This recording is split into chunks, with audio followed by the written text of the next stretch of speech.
8. कई बार इंसान का अकेले रहना उसकी जिंदगी का सबसे बड़ा खालीपन हो जाता है, और यदि उस खालीपन में उसे कोई उस दुनिया की चीजें दिखती हैं तो उसका फल बहुत ज्यादा भयानक होता है।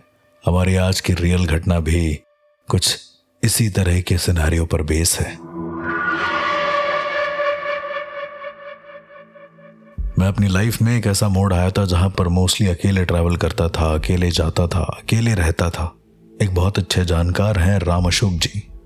मैं अक्सर उनके पास जाया करता हूं। आपने उनका नाम इंडियन पैरानॉर्मल पॉडकास्ट में जरूर सुना होगा। वो एक बहुत अच्छे अघोरी हैं और एक बहुत अच्छे इंसान भी हैं। उनका दिल्ली में एक छोटा सा स्टूडियो है। अब क्या होता है कि जब हम किसी नई जगह जाते हैं तो हमारे पास बहुत सारी संभावनाएं होती हैं। हम सारी चीजें देख सकते हैं, सुन सकते हैं, स्पेशली अगर हम किसी ऐसे इंसान के घर में रुक रहे हैं जो ऑलरेडी एक अघोरी है। तो यहाँ पर बहुत ज़्यादा फर्क नहीं होता है कि आप खुद एक ऐसे इंसान बन जाते हैं जिसे पैरानॉर्मल की दुनिया के बारे में बहुत कुछ पता हो। ये बात है 2020 के आसपास की, जब मैं पहली बार राम अशोक जी के स्टूडियो में गया। स्टूडियो बहुत छोटा सा था, लेकिन जिस बिल्डिंग में स्टूडियो था वो बिल्डिंग बहुत ज़्यादा सुनसान थी। एक कॉम्प्लेक्स था, शायद 5 कॉम्प्लेक्स को जोड़कर एक कॉम्प्लेक्स बनाया गया था जिसमें 5 अलग अलग बिल्डिंग्स थी। A block, B block, C block, D और ई। कहा जाता था कि इन 5 बिल्डिंग्स में रात को सारी आत्माएं घूमती हैं। शायद आपने सही सुना। पहले दिन जब मैं वहां पर गया तो मैं नीचे खड़े होकर राम अशोक जी को फोन करने लगा। फोन करते करते अचानक से क्या हुआ कि मेरे सामने एक इंसान ने सुसाइड कर दी। वो सीधा ऊपर से नीचे गिर गया, पूरा खून खून। वहां पे सारे लोग इकट्ठा हो गए। दरअसल जब आप किसी आत्माओं का ऐसा सिनेरियो देखते हैं तो शायद अपने मन को बहला भी लें, लेकिन जब आपके सामने कोई रियल सुसाइड होता है तो आपका दिल दहल जाता है। मेरे सामने कुछ वैसा ही हुआ। वो आदमी मरा मेरे सामने। उसने ए ब्लॉक की ऊपर वाली बिल्डिंग से कूद कर अपनी जान दे दी, और सबसे ताज्जुब की बात यह थी कि वो मेरे ठीक बगल में आकर गिरा, ऐसे जैसे वो मेरे ऊपर ही गिरना चाहता हो। मुझे लगा कि यह मात्र एक दुर्घटना होगी, तो बस सारे लोगों को जल्दी से बुलाकर उसे हॉस्पिटल पहुंचाया गया, लेकिन तब तक वो मर चुका था। मैं ऊपर राम अशोक जी के पास पहुंचता हूं और मैं पूछता हूं कि आखिर ये सब क्या हो रहा है। जैसे ही मैं आया यहाँ किसी की मौत हो गई। वो हंस के कहते हैं कि यहाँ पर मौत होना लाजमी है, कुछ भी हो सकता है, और तुम तो अकेले आए हो, तो रुको अभी। और मैं बात समझ नहीं पाया। उन्होंने कहा था कि उनका जो स्टूडियो है वो सेफ है, लेकिन बाकी पूरी बिल्डिंग हॉन्टेड है। अच्छा, उनके स्टूडियो के अंदर बिल्कुल भी नेगेटिविटी मुझे महसूस नहीं होती, लेकिन जब भी आपको वॉशरूम वगैरह के लिए जाना पड़ता है तो आपको उनके स्टूडियो से करीबन आधा किलोमीटर चल के उस बिल्डिंग के दूसरे ब्लॉक तक जाना पड़ता है। ये मेरे लिए सबसे ज्यादा खौफनाक था। हालांकि भूत प्रेत अब मुझे उतना डराते नहीं थे, लेकिन फिर भी रियल लाइफ सिनेरियो शायद ज्यादा खतरनाक होते हैं रादर देन आपके सामने भूत आ जाए। जैसा मैंने पहले भी कहा था, उस दिन मैं रात को उनके स्टूडियो रुका तो अचानक से मुझे एक बहुत धीमी सी कोई आवाज आई।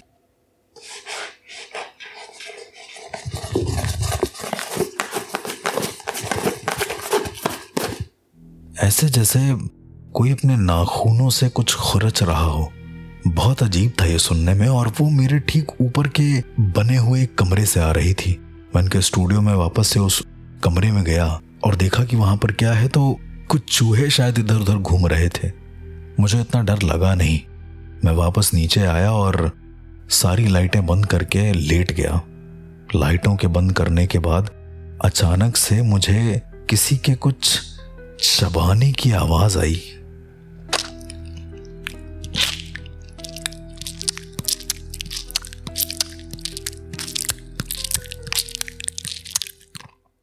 ऐसे जैसे किसी चीज को कोई खा रहा हो, पर बहुत बुरी तरीके से। मेरी नींद वापस से एक बार खुलती है और मैं क्या देखता हूं कि बाहर गेट के पास कोई खड़ा है, मुझे ऐसा लग रहा था। मैं भागते हुए बाहर की गेट की तरफ गया, लेकिन वहां पर कोई भी नहीं था। और एक बार फिर से मुझे वापस से किसी के नाखूनों की आवाज आने लगी।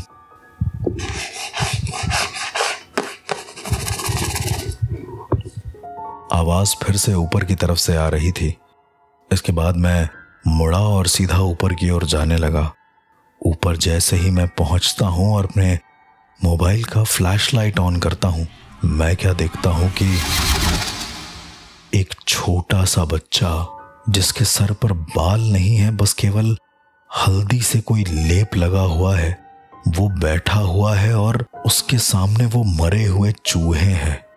जैसे ही मैंने वो लाइट मारी, वो मेरी तरफ देखकर चूहों को जोर जोर से चबा कर खाने लगा।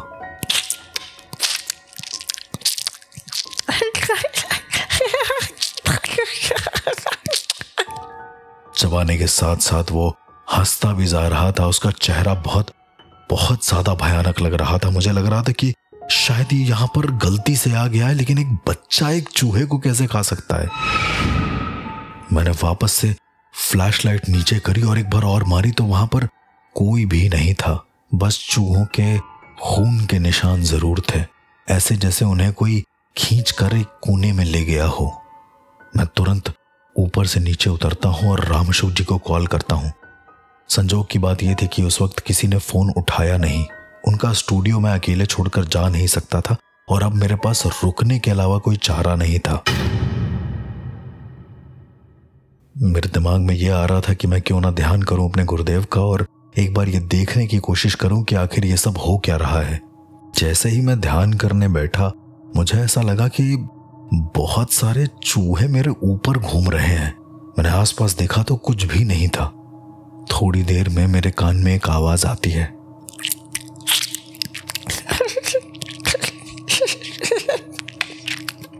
मैं यही खाता हूँ। मुझे साफ साफ उस बच्चे के चूहों के खाने की आवाज समझ में आ रही थी, लेकिन मैं कुछ कर नहीं पा रहा था। थोड़ी देर में मैं क्या देखता हूं कि मेरे सर पर कुछ बूंदें गिर रही होती हैं ऊपर से। शायद कुछ लीकेज हो रहा था, लेकिन जब मैं ऊपर देखता हूं तो मैं क्या देखता हूं कि खून की बूंदें मेरे मुंह पर गिरने लगी हैं लगातार। और वो खून किसी और का नहीं, उन चूहों का ही था जो शायद ऊपर वाले फ्लोर से रिस कर सीधा मेरे ऊपर गिर रहा था। मैं अपना मुंह पोंछकर वहां से जैसे ही हटता हूं, मैं क्या देखता हूं कि किसी के दोनों पैर और दोनों हाथ से चलने की आवाज आती है।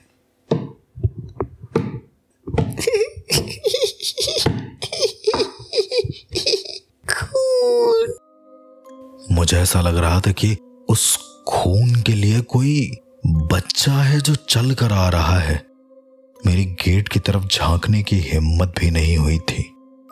थोड़ी देर और मैं बैठा रहा तो मैं क्या देखता हूं कि एक छोटा सा बच्चा जिसकी उम्र वही करीब 2 साल रही होगी, वो पूरा हल्दी से पुता हुआ था, ऐसा जैसे उसके ऊपर किसी ने हल्दी लगा रखी हो। और वो धीरे धीरे चलते चलते उस रूम में आ गया जिस रूम में मैं बैठा हुआ था, और मेरे सामने वो खून को चाटने लगा। मेरे रोंगटे खड़े हो गए। मैंने अपनी आंखें बंद करी और मैंने गुरु मंत्र का उच्चारण करना शुरू कर दिया। जैसे ही मैंने गुरु मंत्र का उच्चारण किया, वो बच्चा बिल्कुल स्ट्रेट खड़ा हो गया, ऐसे जैसे मैंने उसे किसी तरह की कोई कमांड दे दी हो। वो एकदम स्ट्रेट खड़ा हो गया और वहां से हिल भी नहीं रहा है। उसके पूरे मुंह पर खून लगा हुआ है, पूरे शरीर पर हल्दी से उसका लेप है और वो बहुत ही ज्यादा भयानक दिख रहा था।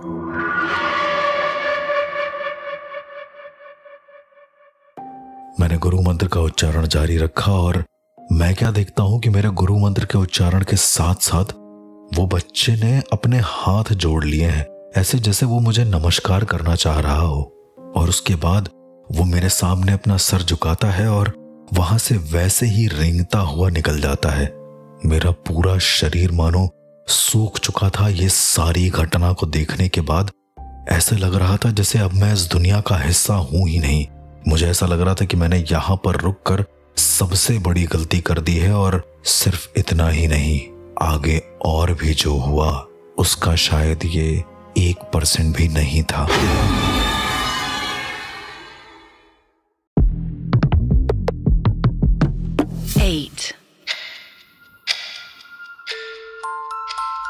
एक ऐसी सुनसान जगह जहां पर आप पहले कभी नहीं गए हैं, एक ऐसे इंसान जो कि परम अघोरी हैं, और आप उनके एक ऐसे स्थल पर रह रहे हैं, एक ऐसे काम करने की जगह पर रह रहे हैं जहां पर हजारों आत्माएं मौजूद हैं, लेकिन आप उससे पूरी तरीके से अनजान हैं। मैं राम अशोक जी के स्टूडियो आ गया था कुछ समय के लिए रहने के लिए, पर शायद उनके स्टूडियो में आना मेरे लिए बहुत ज्यादा भयानक भी हो सकता था। उस रात जब मैं वहां पर रुका था तो मुझे एक बच्चा हल्दी से सना हुआ खून पीता हुआ मुझे दिखा। शायद वो किसी जानवर को मार के खा रहा था उनके स्टूडियो के फर्स्ट फ्लोर पे। मैंने अपने गुरु मंत्रों का उच्चारण किया तो वो बिल्कुल नतमस्तक होकर वहां से चला गया। मुझे लग रहा था कि ये सब चीजें जो हो रही हैं ये बिल्कुल आम हैं, पर ये आम थी नहीं। Welcome to the real ghost encounters with RJ Arsh. मैं उस जगह पर रुका तो था, लेकिन मेरा दिल अभी भी नहीं मान रहा था कि यहां पर सब कुछ सही है। वो बच्चा वहां से चला गया, खून के निशान अभी भी वहीं पर थे। ऐसा लग रहा था कि वो बच्चा फिर से उस खून को छूने के लिए आएगा, पर वो बच्चा मेरे सामने नतमस्तक होकर क्यों गया, वो भी मेरे गुरु मंत्रों के सामने। मुझे लगा कि हो ना हो कुछ ना कुछ तो यहाँ पर पॉजिटिविटी मौजूद है, जिसके जरिए शायद मैं बच गया हूं, या शायद मेरी जिंदगी किसी तरीके से मेरी हो चुकी है। मैं सोचता हूं कि मुझे ज्यादा देर यहाँ ना रुककर बाहर अगर मैं निकल जाऊं तो शायद मेरा थोड़ी देर के लिए दिमाग सही हो जाए। मैं बाहर गया, गुरु मंत्र का उच्चारण करते करते मुझे किसी भी तरह की कोई भी दिक्कत नहीं लगी। उसके बाद मैंने सोचा कि मैं जाकर फ्रेश हो लेता हूं, तो मैं वॉशरूम की तरफ जाने लगा। वॉशरूम करीबन आधे किलोमीटर पे था, तो मैं धीरे धीरे चलते चलते पहले ब्लॉक ए से ब्लॉक बी में गया, ब्लॉक बी से ब्लॉक सी में, और ब्लॉक सी से ब्लॉक डी में। सबसे अजीब बात यह थी कि ब्लॉक डी में किसी भी तरह की कोई भी लाइट नहीं थी, पर पानी वहां बराबर आ रहा था। बाकी किसी भी एरिया में, किसी भी बिल्डिंग में पानी ठीक से आ नहीं रहा था। तो मैंने ब्लॉक डी को ही चूज करा और मैं वहां फ्रेश होने के लिए गया। वॉशरूम में सेंसर्स लगे हुए थे, जिससे आप जैसे ही कदम रखते हैं लाइट अपने आप जलने लगती है। मैं कदम रखता हूं, लाइट जलती है, और उसके बाद मैं जैसे ही फ्रेश होने के लिए बढ़ा वो लाइट अपने आप बुझ गई। वो सेंसर दरअसल कुछ देर के लिए ही काम करते हैं, वही करीबन 5 सेकंड के लिए। मैं फ्रेश होकर जैसे ही पीछे मुड़ता हूं तो मैं क्या देखता हूं कि सेंसर की जो लाइट्स हैं वो बहुत तेजी से फ्लिक करने लगती हैं, लगातार।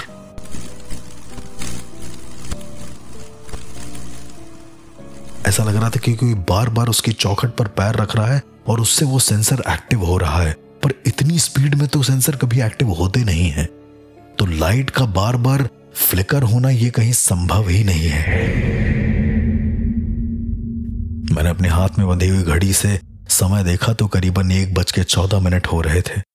मुझे लगा कि रात अभी भी बाकी है और यहाँ पर जो हो रहा है वो बहुत ज्यादा भयानक है। इसके बाद मैं बाहर निकल के उस बिल्डिंग से ब्लॉक डी से ब्लॉक सी की तरफ जा रहा था, क्योंकि मुझे वापस से उसी ब्लॉक में आना था। मैं क्या देखता हूँ कि बीच में कुछ मजदूर वगैरह सोए हुए हैं। मैं उनको क्रॉस करके जब आगे की ओर गया तो मेरे दिमाग में एक ख्याल आया कि जब मैं आ रहा था तब तो यहाँ पर कोई मजदूर थे नहीं, अभी ये अचानक से आकर सो कैसे गए। जैसे ही मैं पीछे पलटता हूं मैं क्या देखता हूं कि वो तीनों मजदूर मेरे सामने खड़े हुए हैं, अपने हाथ में बिजली की नंगी तारों को लेकर। मुझे नहीं पता कि वो बिजली की तार वहां कहां से आई हैं, पर वो मेरे से कह रहे हैं कि हमें मर जाएंगे भैया, कोई जिंदा नहीं बचेगा, कोई जिंदा नहीं बचेगा। और इसी के बोलने के साथ साथ उन्होंने उन बिजली की नंगी तारों को अपने दिल पर लगा लिया और उनका शरीर मानो कोयले की तरह जलने लगा हो और वो जोर जोर से चिल्लाने लगे।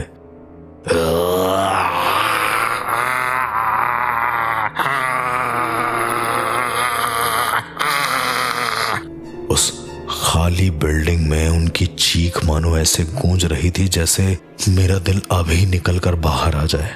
मुझे लग रहा था कि यहाँ पर कुछ भी आम नहीं है। मैंने वापस से उन गुरु मंत्रों का उच्चारण करना शुरू कर दिया तो मैं क्या देखता हूँ कि गुरु मंत्रों के उच्चारण के साथ साथ वो तीनों मजदूर जो मेरे सामने बिजली की तारों को लगाकर खड़े थे, उन्होंने वो तारें छोड़ दी है। अब मेरे सामने 3 पूरे के पूरे जले हुए शरीर खड़े थे जो शायद कुछ कहना चाह रहे हों। उन्होंने वापस से उसी बच्चे की तरह अपने हाथ को जोड़ लिया और मेरे सामने घुटने पर बैठ गए और बैठने के बाद वो ऐसे सो गए जैसे मानो उनको किसी ने बहुत आराम से सुला दिया हो। मेरे गुरु मंत्र उच्चारण करने से इतना फल मिल रहा था मुझे पहली बार बहुत ज्यादा बचाव महसूस हो रहा था, क्योंकि इतनी आत्माओं से कभी मैं एक साथ बचा नहीं हूं। इसके बाद मैं स्टूडियो की तरफ आ रहा था तो मैं क्या देखता हूँ कि जो कबूतर हैं वो जग रहे हैं। वहां पर एक्चुअली बिल्डिंग में बहुत सारे कबूतर भी थे जिन्होंने अपना घर ऊपर कहीं टाल पर बना लिया था और वो कबूतरों की आवाज बड़ी अजीब सी थी।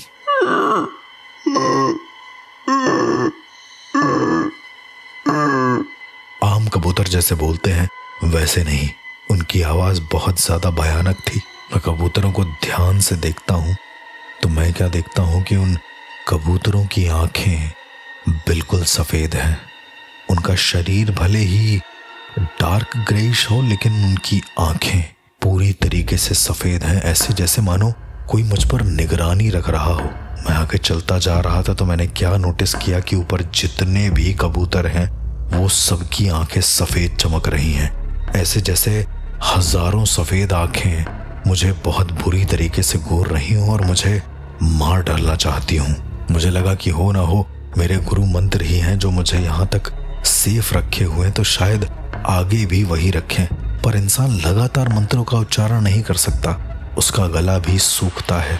मैं आगे की ओर गया और मैंने देखा कि एक पानी का टैंक रखा हुआ है, शायद वो पीने वाला ही पानी था। मैंने पानी के टैंक से पानी एक डिस्पोजल में लिया और उसको पीने लगा। पानी पीने के बाद मुझे हल्का सा चक्कर जैसा आया और जब मैंने पानी के टैंक की तरफ देखा तो वो ट्रांसपेरेंट टैंक में एक बिल्ली मरी हुई थी।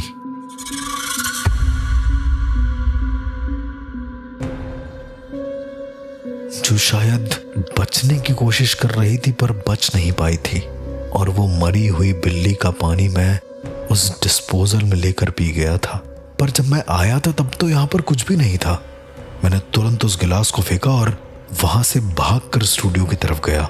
जब मैं वहां से भाग रहा था तो मुझे ऐसा लग रहा था कि मेरे साथ 1 नहीं 2 नहीं करीबन 12-15 लोग एक साथ भाग रहे हों। इसके बाद मैं भागते हुए सीधा अपने उस स्टूडियो में पहुंचा और अपना गेट लॉक करके अंदर की ओर चला गया।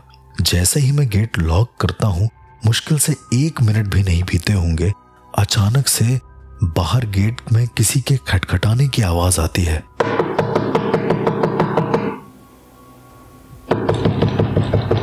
मैं बाहर गेट की तरफ जाता हूं और जैसे ही मैं गेट खोलता हूं तो मैं क्या देखता हूं कि एक बूढ़ी औरत है जो वहां पर खड़ी हुई है। वो बार बार मुझसे कह रही है कि बेटा अगर पानी हो तो पिला दो। अब कोई अगर बूढ़ा इंसान यहाँ आया है तो हो सकता है कि वो कोई मजदूर रहा हो। मैं पानी लेने के लिए जैसे ही पीछे मुड़ा, उस बूढ़ी औरत ने आवाज देकर कहा, बेटा खून तो नहीं पिला दोगे ना? मेरा शरीर वापस पीछे घूमने की ओर इशारा कर नहीं रहा था, पर स्टिल मैंने पानी का ग्लास लिया और मैं वापस पीछे की ओर मुड़ा और वो बूढ़ी औरत मुझे बार बार देखकर यही कह रही थी कि बेटा इसमें खून तो नहीं है ना? मैं थक गई हूँ खून पीते पीते। मैंने अपने डर को थामा और उनको आश्वासन दिया कि ऐसा कुछ भी नहीं है, आप आराम से पीजिए, ये पानी है। उस बूढ़ी औरत ने वो पानी जैसे ही पिया है वो जोर जोर से चिल्लाने लगी।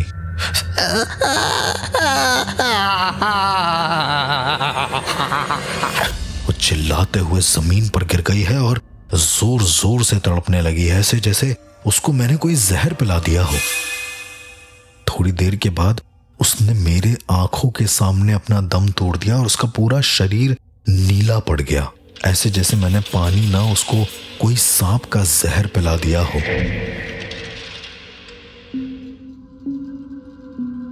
मुझे लगा शायद मैं गुरु मंत्र बोलूं और जिस तरीके से सारी आत्माएं धीरे धीरे अपने रियल फॉर्म में आकर जिंदा होकर नतमस्तक होकर गई थी, शायद ये बूढ़ी औरत भी कर ले। मैंने गुरु मंत्र का उच्चारण करना शुरू किया तो मैं क्या देखता हूं कि उस बूढ़ी औरत के मुंह से लगातार खून बहने लगा। उसके अंदर का जितना खून था शायद उसने सबका सब उगल दिया होगा। और इसके बाद वो बूढ़ी औरत उठ के आगे की बिल्डिंग्स की तरफ जाने लगी बिना मुझसे बात किए, और वो बार बार यही कहने लगी कि खून तो कोई नहीं पिलाएगा ना, खून तो कोई नहीं पिलाएगा ना, खून तो कोई नहीं पिलाएगा ना, खून तो कोई नहीं पिलाएगा ना। ये सब बोलते बोलते वो बिल्कुल आगे चली गई कि तभी अचानक से मेरे कान में एक आवाज आई। हर्ष, हर्ष, क्या सोच रहे हो कि ये सब सच्चाई है या भ्रम?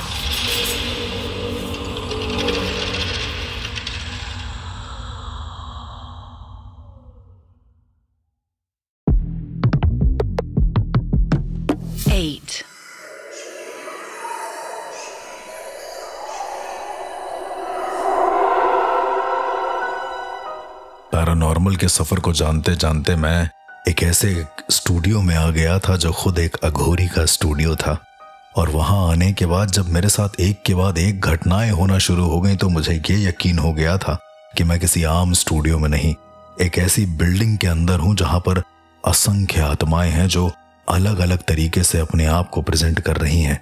कभी कोई बच्चा जो खून चाटता हुआ मेरे सामने आता है, तो कभी 3 मजदूर जो खुद को बिजली के झटके देकर मार डालते हैं, तो कभी एक ऐसी दादी जो पानी मांगती है और कहती है कि खून तो नहीं पिला दोगे ना, और थोड़ी देर के बाद वो खुद ही मर के वापस से उस जहर को उगलकर पूरी बिल्डिंग में घूमती है ये बोलते हुए कि खून तो नहीं पिला दोगे ना। मेरे साथ ये सारी चीजें हो रही थी कि तभी अचानक से मेरे कान में एक आवाज आई। हर्ष, यही सोच रहे हो ना कि ये हकीकत है या भ्रम? मैं जैसे ही पीछे पलटकर देखता हूं तो मैं क्या देखता हूं कि रामअशोक जी के स्टूडियो में एक छोटा सा कपाल रखा हुआ है। शायद वो आर्टिफिशियल था, पर देखते ही देखते वो कपाल मुझे बिल्कुल सच्चा लगने लगता है, बिल्कुल रियल लगने लगता है। और वो कपाल लेजिट बोल रहा था। वो कह रहा था कि तुम्हें ये तो नहीं लग रहा है कि जो तुम देख रहे हो वो सच्चाई है या भ्रम?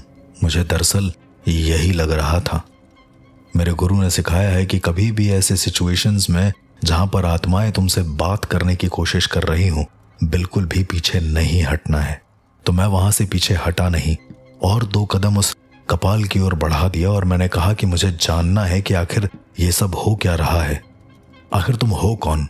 वो कपाल जोर जोर से हंसने लगा।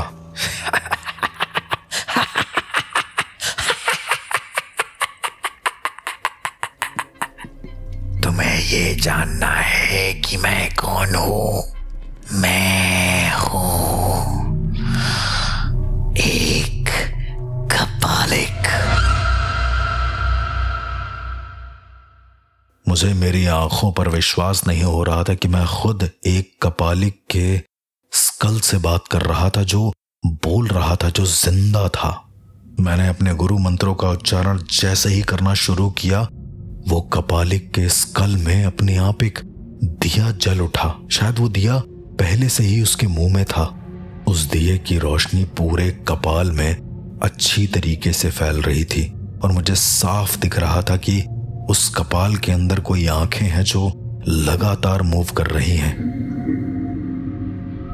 सारी लाइटें बंद हो चुकी थीं और अब उनके स्टूडियो में सिर्फ वो कपाल था जिसके मुंह में दिया जल रहा था, और मैं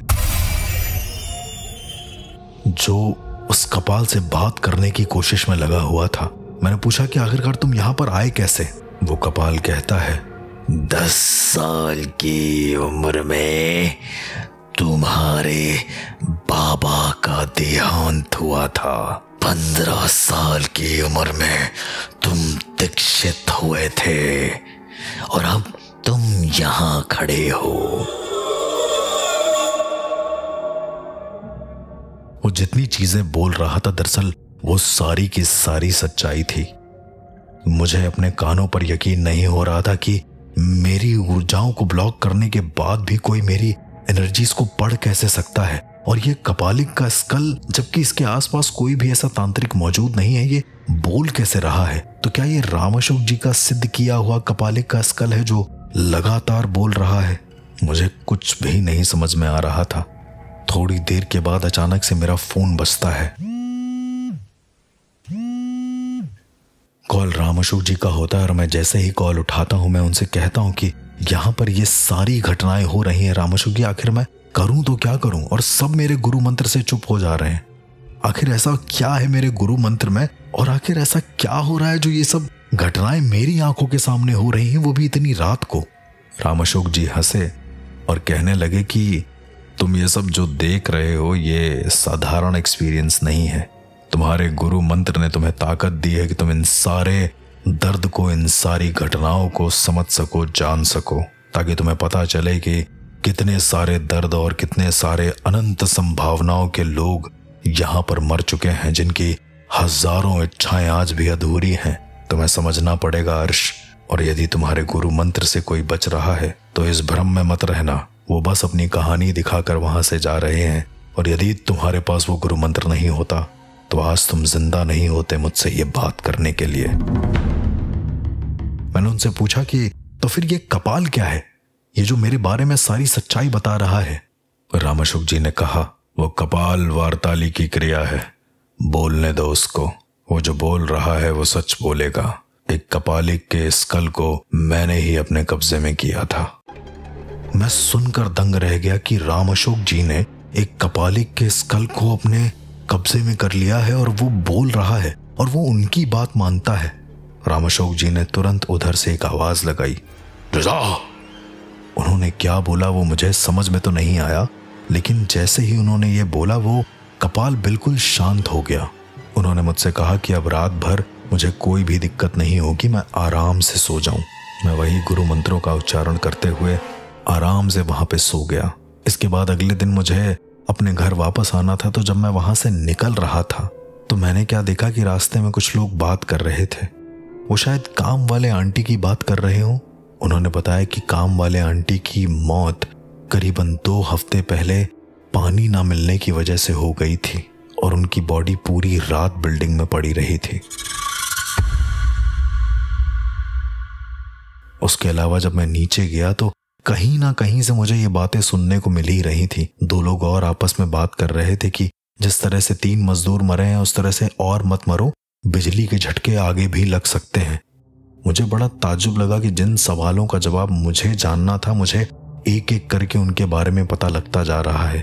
पर वो बच्चा जो चूहे खा रहा था वो कौन था, वो मेरे दिमाग में बस गया। मैंने राम अशोक जी से भी पूछा कि आखिरकार वो बच्चा था तो कौन था। वो मुस्कुरा दिए और उन्होंने कॉल पर कुछ नहीं बताया।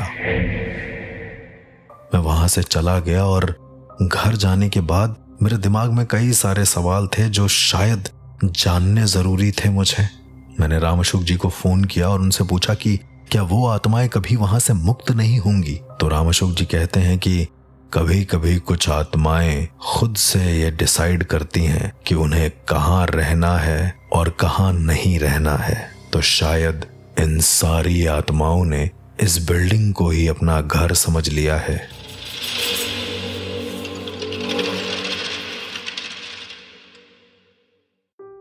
मैं आज भी उस बिल्डिंग में जाता रहता हूं। आज भी मुझे कई सारे एहसास होते रहते हैं जो शायद आम इंसान के लिए महज अंधविश्वास या एक कहानी होंगे। इस तरह की और घटनाओं के बारे में जानने के लिए सुनते रहिए the real ghost encounters with RJ अर्श।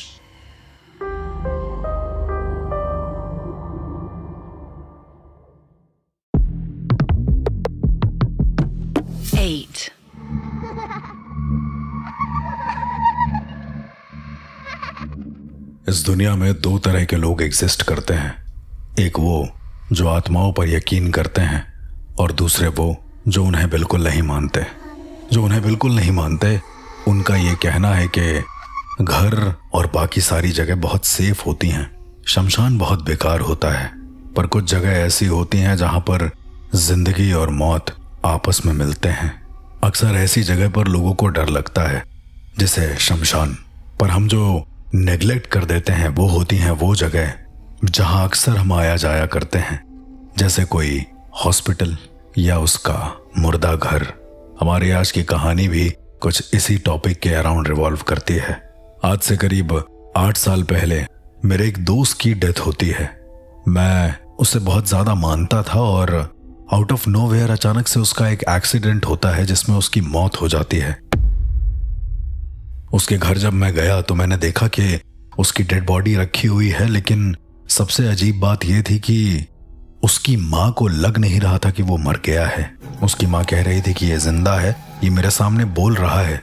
मैंने उनसे कई बार पूछा कि आखिर क्या बोल रहा है, क्योंकि ऐसी सिचुएशन में जब किसी इंसान का कोई करीबी मरता है तो वो इस बात पे यकीन नहीं कर पाता है कि सामने वाला इंसान सच में मर गया है।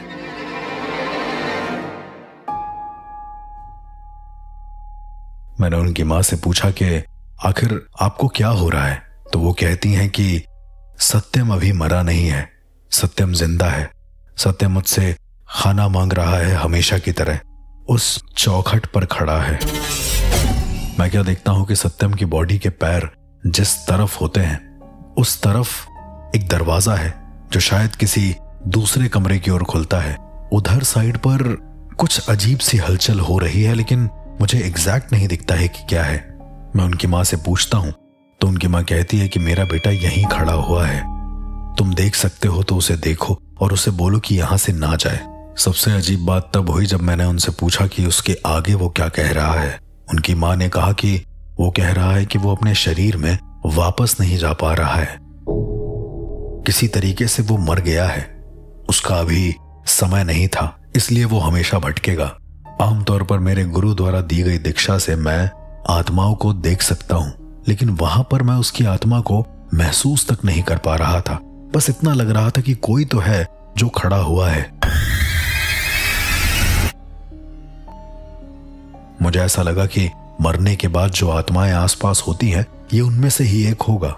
इसके बाद मैंने अपने दोस्त के फेस को ध्यान से देखा तो मुझे ऐसा लग रहा था कि वो मंद ही मंद मुस्कुरा रहा है,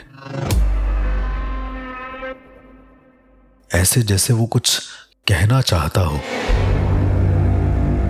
खैर थोड़ी देर के बाद उनकी माँ फेंट हो जाती हैं और उसके बाद उस डेड बॉडी को हम ले जाकर शमशान में जला देते हैं। अंतिम क्रिया करने के दौरान मुझे एक वही धुंधली सी हलचल फिर से नदी के पास दिखती है, ऐसे जैसे वहां पर कुछ है पर मैं उसे देख नहीं पा रहा हूं। मुझे लगा कि शमशान में हजारों आत्माएं होती हैं तो शायद ये भी उनमें से एक ही होगी। मैं वापस जाने लगा तो किसी ने मेरा पैर जोर से पकड़ लिया। मैं जैसे ही पीछे मुड़कर देखता हूं तो वहां पर कोई नहीं होता है। कई बार ऐसा कहा जाता है कि जब शमशान में कोई आपको बुलाए या आवाज दे तो आपको पीछे मुड़कर नहीं देखना चाहिए, पर मेरा तो किसी ने पैर पकड़ा हुआ था। वो देखने के लिए मैं पीछे पलटा और जैसे ही मेरी नजर मेरे दोस्त के चिता पर गई, मैं क्या देखता हूं कि मेरे दोस्त की चिता के आगे मेरा दोस्त वहीं खड़ा हुआ है। वो उसकी आंखों में आंसू हैं और वो मुझसे बार बार इशारों में ये कह रहा है कि उसे वापस से शरीर में जाना है। वो हर बार अपने हाथ से उस कपड़े को हटाने का इशारा कर रहा था, लेकिन मैंने ध्यान नहीं दिया। मुझे लगा कि शायद ये कोई ब्रह्म आत्मा है जो मुझे बार बार बहला रही है। खैर, मेरे दोस्त की ये चीजें उस दिन के बाद से बहुत कम हो गई, क्योंकि उसके बाद उनकी माँ ने ऐसा कुछ रिएक्ट नहीं करा। मेरे दोस्त के घर में सत्यम, उनकी माँ, उनकी बहन और एक छोटी बच्ची और थी, और उनके पापा थे। 3 दिन के बाद मुझे क्या खबर मिलती है कि उनके जो पापा हैं उनकी भी मौत हो गई है। अब सबसे ताज्जुब की बात यह था कि किसी एक घर में लगातार 2 मौतें होना, वो भी 3 दिन के अंदर, ये बहुत ही ज्यादा खतरनाक था। पर उनके पापा की मौत आम मौत नहीं, उनके पापा ने सुसाइड कर लिया है। उनका शव फंदे पर लटका हुआ था और बहुत बुरी तरीके से ऐसा लग रहा था कि किसी ने उनके हाथ को पीछे मोड़ दिया है। पुलिस उनकी बॉडी को लेकर पोस्टमार्टम हाउस चली गई और उसके बाद उनके घर में चूंकि ज्यादा बड़े लोग नहीं थे करने वाला, तो सारा काम मैंने ही किया। उनकी माँ ने रोते हुए मुझसे कहा कि इनकी मौत का पता लगा लेना। मुझे लग नहीं रहा है कि इनकी मौत आम मौत है। होता है ना कि या तो किसी के घर में कोई हादसा हो जाए तो वो इंसान पागल हो जाता है, या इतना ज्यादा सीरियस हो जाता है कि आप अपनी रियलिटी भूल जाएं। उनकी माँ जिस इंटेंसिटी के साथ मुझसे ये बात कह रही थी, मैं बिल्कुल उस बात से मुकर नहीं सकता कि मेरे रोंगटे खड़े हो गए थे। मैंने उनकी माँ से बोला कि जितना हो सकेगा मैं पता करूंगा, क्योंकि उनकी माँ को पता था कि मैं आत्माओं से बातें कर सकता हूँ। इसलिए उस रात उन्होंने मुझे बुलाया भी। मैं उनके पास गया और मैंने उनसे कहा कि देखिए, मैं ये प्रोसेस कर तो जरूर रहा हूँ, पर उनकी बॉडी अभी भी मुर्दा घर में है, तो सबसे बेहतर होगा कि मैं वहां जाऊं और वहां के लोगों से मिलूं। उनकी माँ नहीं मानी और मैंने वहां पर आत्मा के आवाहन की क्रिया करी। पता तो कुछ नहीं चला, बस इतना ही पता चला कि उनके पिताजी, जब उनका बेटा खत्म हुआ था तो उसके करीब 3 घंटे के बाद वो उसी शमशान में वापस गए थे। वो वहां किसी बाबा से मिले और उसके बाद वो घर में अजीबोगरीब हरकत करते।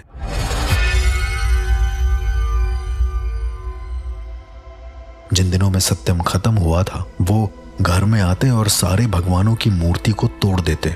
उनकी माँ भी बहुत परेशान होती। उन्हें ऐसा लगा कि शायद सदमा लगा है, पर अब मुझे धीरे धीरे चीजें समझ में आ रही थी। मैंने उनकी माँ को आश्वासन दिया कि इस राज का पता मैं जरूर करूंगा, चाहे जो भी हो जाए। और इसके बाद मैं उस मुर्दा घर की ओर चल दिया जहां पर उनके पिता की लाश अभी भी थी। मैंने अपने सोर्सेस से वहां पर बात करी और उस रात मैं उस मुर्दा घर में रुका। पर मुर्दा घर में जो हुआ वो मेरे सोच और समझ के परे था।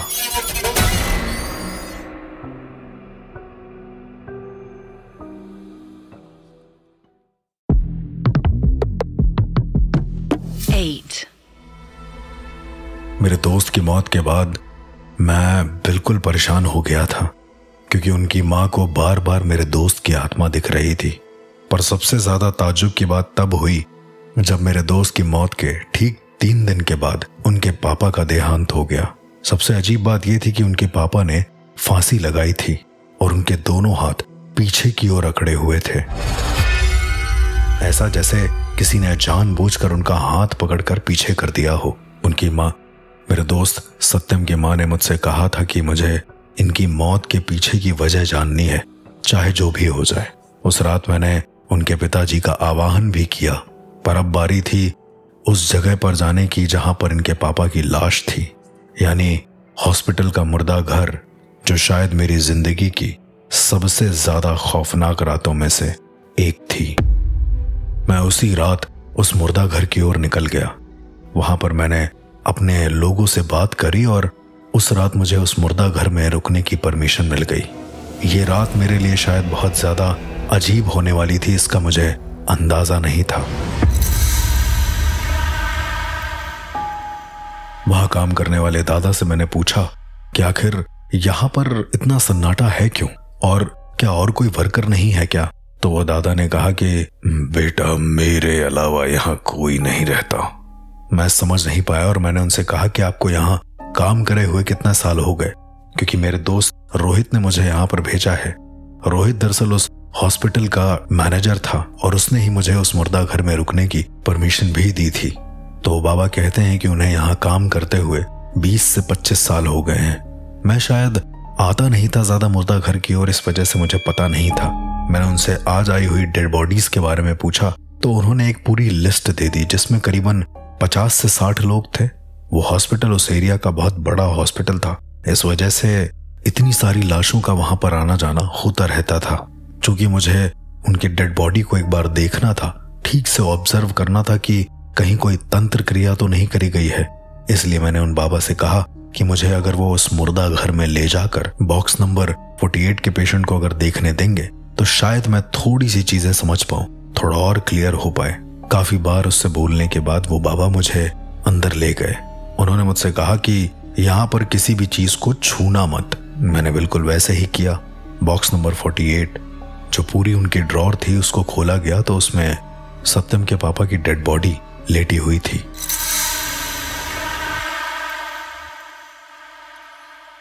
मैंने देखा कि उनकी डेड बॉडी पूरी तरीके से सूख गई है और शायद इस बॉक्स में पड़े होने की वजह से उनका ऐसा लुक हो गया है। पर एक सबसे अजीब सी बात यह थी कि उनके पापा के हाथ अभी भी पीछे थे।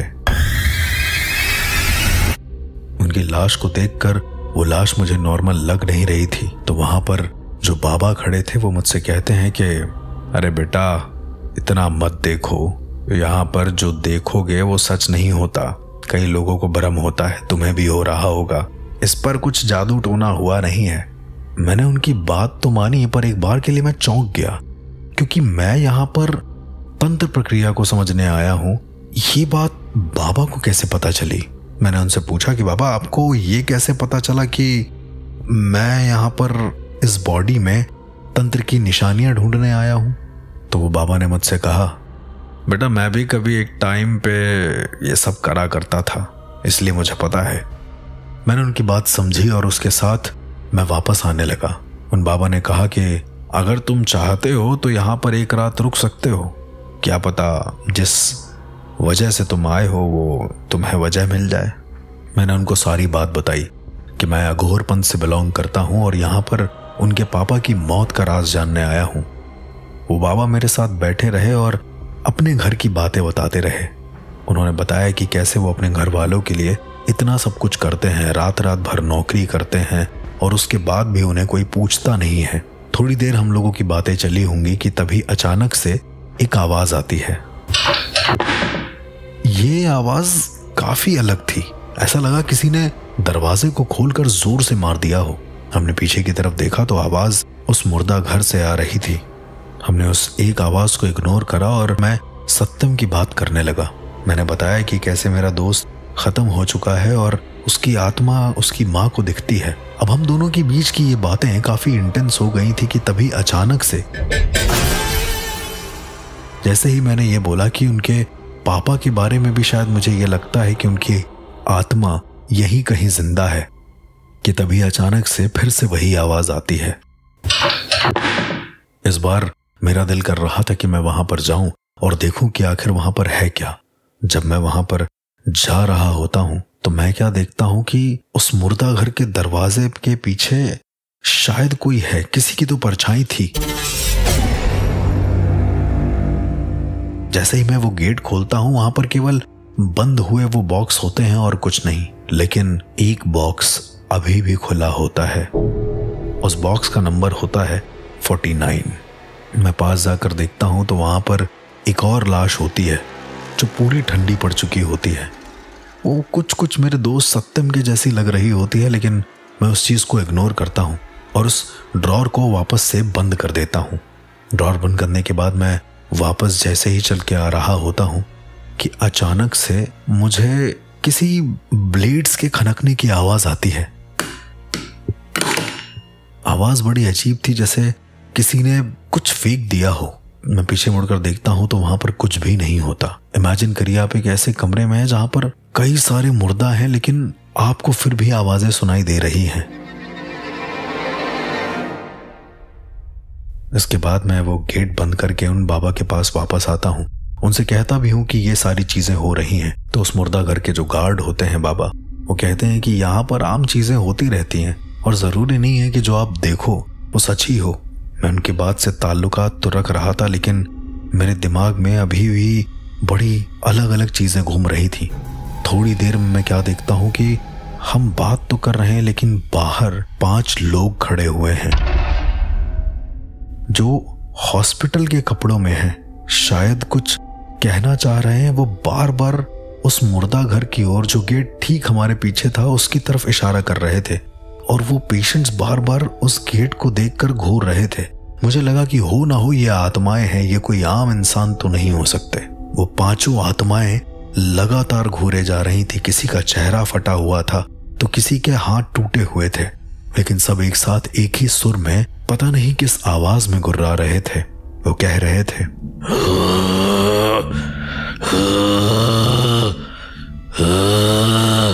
जितनी देर में मैं उनको देखता वो बाबा ने चिल्लाकर कहा कि जाओ चलो यहां से, और उसके बाद वो सारे पेशेंट अपने हाथ नीचे करके वहां से चले गए। मेरे सामने जब मैंने पूछा कि बाबा ये सब कैसे करा आपने, तो मुझे उस मुर्दा घर में सिर्फ उनकी हंसी के अलावा कुछ नहीं सुनाई दिया। ये तो होता रहता है। मैं उनकी बात को सुनकर दंग रह गया था कि ऐसा भी कोई कर सकता है क्या? ऐसा तो कोई बहुत पहुंचा हुआ साधक है, सिर्फ वही कर सकता है। और बाबा शक्ल से बहुत ज्यादा सौम्य लग रहे थे, तो मुझे लग नहीं रहा था कि ये किसी तांत्रिक विधानों में है। मैंने पूछा कि आप किसी तंत्र क्रिया को करते हैं क्या? उन्होंने कहा कि नहीं, अब नहीं। पहले मेरी आंख धीरे धीरे लगने लगी थी क्योंकि 4:30 के आसपास का वक्त हो गया था। जैसे ही 4:22 हुए होंगे, मेरी नींद खुली है और मैं क्या देखता हूं कि करीब 12-15 लोग भागते हुए उस मुर्दा घर के अंदर गए हैं।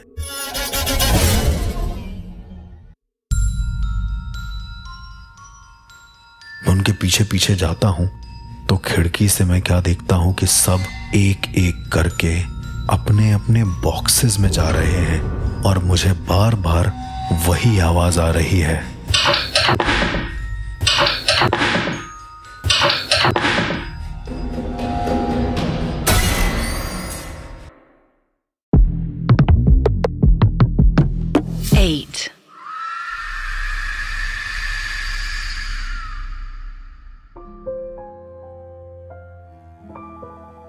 मेरे दोस्त की मौत के बाद उसके पापा की मौत का पता लगाने के लिए मैं एक मुर्दा घर में जाकर रुकता हूं, जहां पर मेरे दोस्त के पिता की लाश अभी भी बॉक्स नंबर 48 में थी।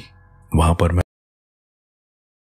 एक बाबा से मिलता हूं जो वहां के गार्ड होते हैं, और वो मुझे बताते हैं कि इस तरह की घटनाएं यहां पर होती रहती हैं। बहुत ज्यादा अजीबोगरीब घटनाओं के साथ मेरा वहां पर सामना होता है। वहां पर आई हुई 5 ऐसी आत्माएं जो मुझे लगातार घूरे जा रही थीं, उनको बाबा सिर्फ अपनी एक आवाज से भगा देते हैं। मुझे ऐसा लगा कि कभी कभी कुछ ऐसे स्वसिद्ध इंसान हो जाते हैं जो शायद इतनी इंटेंसिटी के साथ बोलें कि आत्माएं भी उनकी बात मान लें। मुझे लगता है कि ये शायद उन बाबा के अंदर था। मैंने उनसे पूछा भी कि वो किसी तरह का तंत्र करते हैं, तो उन्होंने कहा कि वो पहले करते थे पर अब नहीं। इसके बाद मैं वहां पर बाबा से बात करते करते सो ही गया था कि तभी अचानक से 4:22 के आसपास मैं क्या देखता हूं कि बाहर के गेट से करीबन 15 से 20 इंसान भागते हुए मुर्दा घर के गेट के अंदर चले जाते हैं। और जब मैं गेट के पास जाकर देखता हूं तो मैं देखता हूं कि हर एक मुर्दा अपने बॉक्स में जाकर लेट रहा है और उनके बॉक्स में जाकर बॉक्स को बंद करने की आवाज मुझे लगातार आए जा रही थी। मैंने देखा कि अभी भी ये सारी लाशें जिंदा हैं। मैं अपने दिमाग को कुछ प्रोसेस कर पाता कि तभी अचानक से मैंने क्या देखा कि एक और लाश है जो अपने बॉक्स के पास खड़ी है और वो बॉक्स का नंबर है 49। उसने पीछे मुड़कर मुझे देखा। उसकी आंखें ही नहीं थी और उसके मुंह के जगह शायद कोई बहुत ज्यादा कचरा भरा हुआ था। उसने मुझे देखकर अपना मुंह जोर से खोला और उसके बाद उस बॉक्स के अंदर जाकर वो लेट गया। वो यही करीब रहा होगा 20-25 साल का कोई लड़का। मेरी उस मुर्दा घर के गेट को खोलने की हिम्मत तक नहीं हो रही थी। जैसे ही मैं पीछे मुड़ा वो बाबा मेरे सामने खड़े थे। उन्होंने कहा कि ऐसी घटनाएं होती रहती हैं, जो देखो जरूरी नहीं है वो सच हो। उस रात मैं उनकी मौत का राज तो पता नहीं लगा पाया, लेकिन मैं उसके बाद वहां से वापस आने लगा। मैंने उन बाबा से कहा कि आपसे बात करके बहुत अच्छा लगा, हमारी जल्द मुलाकात होगी। तो उनके बाबा ने कहा कि मैं हर रात यही मिलूंगा, जब तुम्हारा दिल करे तब आ जाना। उनकी माँ को जाकर मैंने सॉरी बोला और कहा कि शायद अब उनकी आत्मा इस दुनिया में नहीं है, वो जा चुकी है। उनकी बॉडी को करीबन 3 दिन के लिए रखा गया था पोस्टमार्टम के लिए। मुझे नहीं पता कि पुलिस ने ऐसा क्यों किया था, पर दूसरे दिन मेरा अपने आप से दिल कर गया वहां जाने का।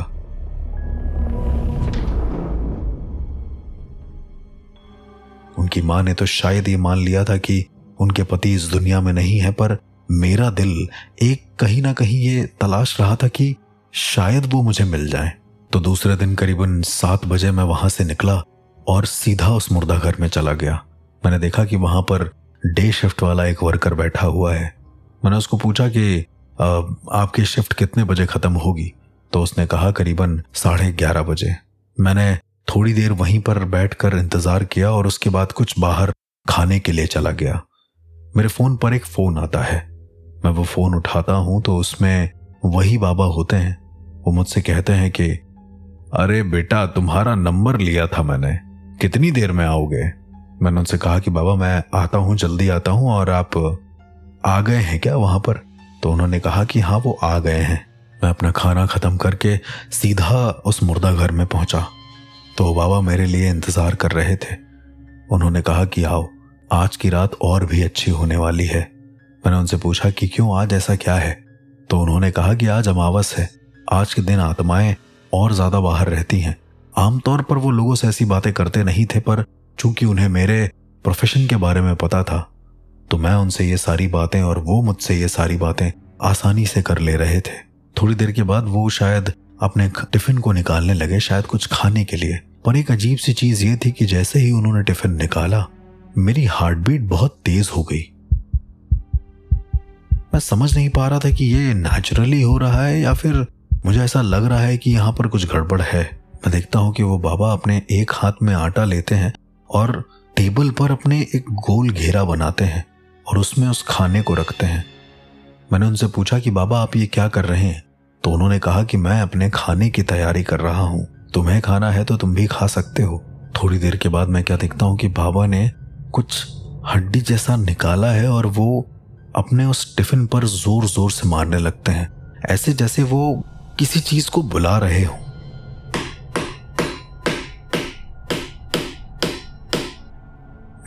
मैंने फिर से उनसे पूछा कि बाबा आखिर आप ये क्या कर रहे हैं? तो बाबा ने कहा कि अपने खाने का इंतजाम कर रहा हूं। मैं उनके पास जाकर खड़ा हो गया और मैंने उनको बोला कि आप टिफिन दिखाइए, क्या लाए हैं, मैं भी खाना चाहता हूं। तो बाबा ने कहा कि मैं टिफिन खोल देता हूं, पर मैं जरा फ्रेश होकर आता हूं, तुम खाओ तब तक, ये रोटी रखी है और इस टिफिन के अंदर सब्जी है। मैंने उनसे पूछा पर आपने ये आटे का घेरा क्यों बनाया? उन्होंने कहा कि बुरी आत्माएं यहां पर ना आए, इस वजह से अन्न को मैंने फैला दिया है। मैं उनकी बात को समझ गया और मैंने उनके जाने के बाद उस टिफिन को खोला तो मैं क्या देखता हूं कि उस टिफिन के अंदर किसी की 2 कटी हुई साबुत उंगलियां पड़ी हुई हैं। और ये सबसे ज्यादा भयानक था मेरे लिए, क्योंकि जैसे ही मैं उन उंगलियों को देखता हूं अचानक से पीछे से फिर से वही आवाज आती है।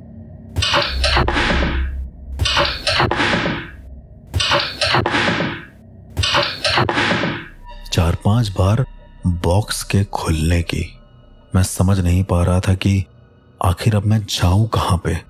मेरे सामने वो मुर्दा घर है, उसके अलावा नीचे ये टिफिन है जिसमें 2 उंगलियां कटी हुई पड़ी और बाबा भी गायब हैं।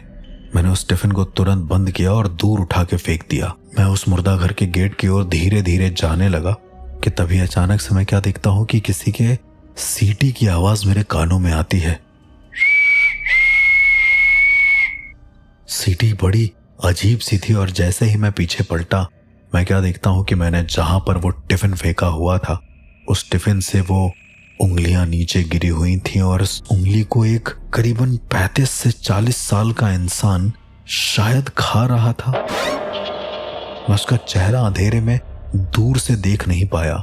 मेरे पास अब 2 ऑप्शन थे, या तो पीछे से आ रही उन आवाजों को जो लगातार आ रही थी कॉफिन के खुलने की, या तो उन आवाजों की तरफ जाता या फिर मैं उस इंसान की तरफ जाता जो उंगली खा रहा था। मैंने मुर्दा घर के गेट की ओर ना जाकर उस इंसान की तरफ जाने का सोचा कि तभी अचानक से पीछे से आकर उन बाबा ने मेरा हाथ जोर से पकड़ लिया और उन्होंने मुझसे कहा, जो भी यहाँ पर देखो वो सच नहीं होता। तुमसे कितनी बार कहा है उधर बिल्कुल मत जाना, वो आत्माएं तुम्हें अपनी तरफ बुलाने का इशारा कर रही हैं। और मैं ये जो लाया था ये उन आत्मा का खाना लाया था ताकि मैं उन्हें बहला सकूं, यहाँ तक बुला सकूं। मैं कुछ समझ नहीं पाया कि आखिर बाबा ने अचानक से ये सब क्यों करा। बाबा ने कहा कि वहां मत जाओ, मुर्दा घर के गेट की तरफ चलो, उधर जाओगे तो शायद जान का खतरा हो सकता है।